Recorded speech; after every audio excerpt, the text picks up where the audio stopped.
മോഷണം പോയ സ്വർണത്തിൽ സിംഹഭാഗവും കൂടെ ഒരു ക്ഷമാപണ കത്തുമായി ഒരു കള്ളൻ മര്യാദക്കാരനായി തിരിച്ചെത്തിയിരിക്കുന്നു.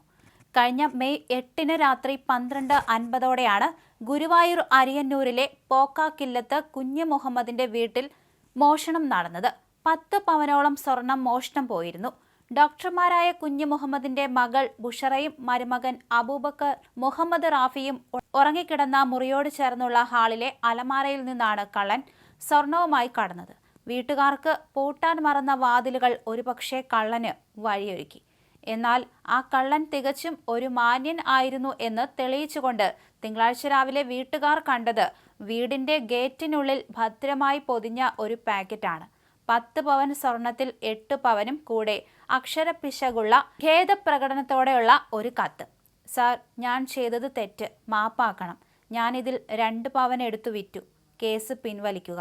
മാപ്പ് മാപ്പ് മാപ്പ് എന്നായിരുന്നു കത്തിലെ ഉള്ളടക്കം.